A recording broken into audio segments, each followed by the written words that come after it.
So what's going on, guys? Welcome back to The Country Investor. My name is Robert. If this is your first time tuning in. So in this video, we're going to talk about some of the, behind the scenes stuff that takes place with rental property. So what happened was recently we just had a big rainstorm, hailstorm, windstorm. It was actually all over the internet. If you look in like funnel cloud in San Antonio area, you're going to see like it looks like basically like a nuclear bomb just went off and all that smoke is in the air. That's what the picture looks like, but it was just a really bad storm that we did get down here in South Texas region. Well, with that being said, we had some trees that were knocked over because of the wind. So being a landlord, now it's your responsibility to go and either pay somebody to go pick that up for you or pick it up yourself.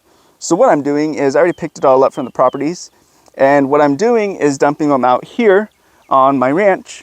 And what it's going to do, it's going to serve, multiple purposes. One, I'm getting rid of all the debris, all the brush that I cut down from the properties. Two, I'm providing habitat for rabbits, squirrels, turkeys, any kind of little mammals that will live in these little brush piles. Now, being in the country, it does attract snakes as well, which is rattlesnakes here in South Texas. But we have some big indigos. If you don't know what indigos are, they're big, black-looking snakes.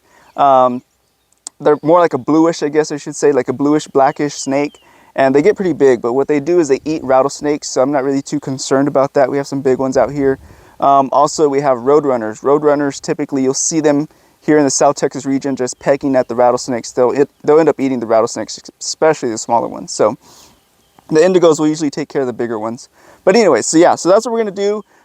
Just gonna kind of film what I'm doing and just kind of walk and talk and work at the same time while we get it done. But yeah, so a lot of misconceptions out there is that, rental properties take a lot of work. It's not really true, to be honest with you. Yeah, they do take some work. And there's also, another misconception out there that, rental property is passive income. That's kind of true, but it's kind of not, because, look at what we're doing today. Today we have, these branches that were knocked down. I wouldn't necessarily call this passive income, but obviously I could hire it out. But if you are not at the scale to where you can hire this stuff out, it's going to fall on your shoulders. So for me, I'm not at that scale where I have, 100 units and they produce enough income to where I can just hire everything out. I do hire some things out, depending on what it is. If it's something I either just do not know how to do or do not want to do, then I will hire it out. But for the most part, I know how to do a lot. I have the tools to do a lot, and I have the physical ability to do it because I am young, so I can physically usually take care of most situations. But yeah, so I wouldn't say it's 100% passive, but people always ask, how often do you get called out for things? It really depends. It depends on the age of the property, for one. If you have like an older home, typically if you did not, sorry, I'm just talking and working at the same time, trying to kill two birds with one stone here. But if you did not kind of upgrade your property prior to your tenants moving in, then you are going to have issues.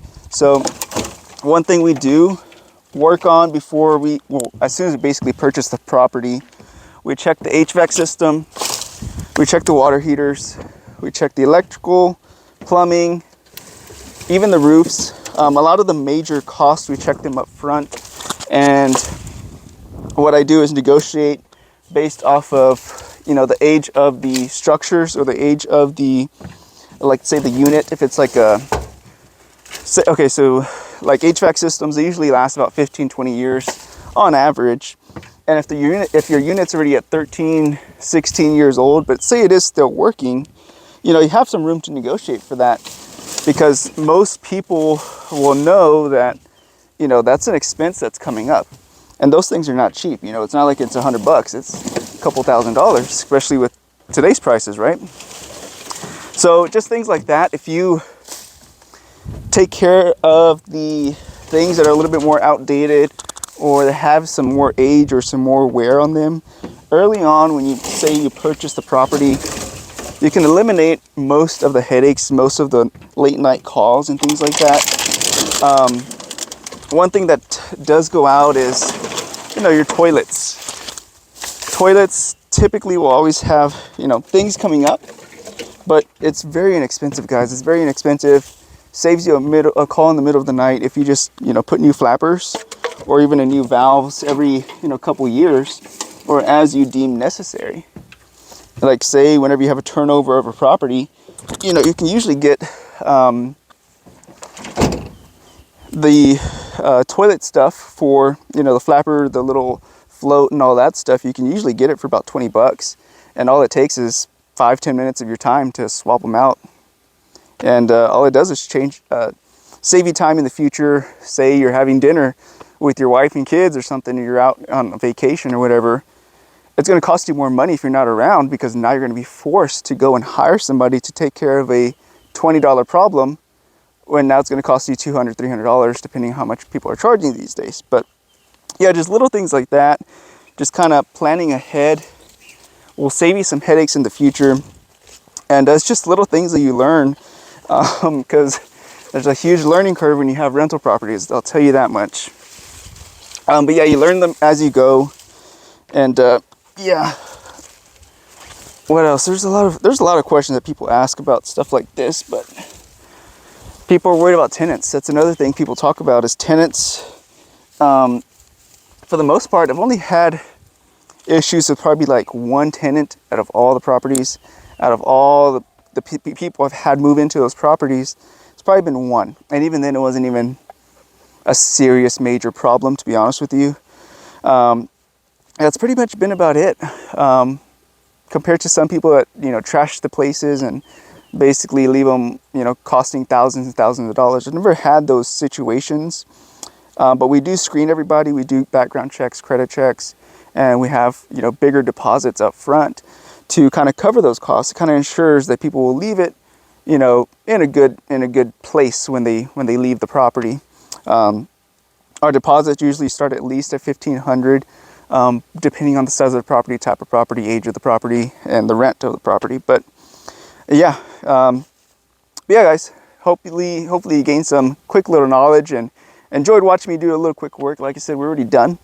I don't know how long the video has been so far, but it hasn't taken me that long to empty out the truck, haul it, throw it, and we're done. And yeah, it's a couple calls a year, I would say, per property, probably 2 or 3 calls a year, to be honest with you.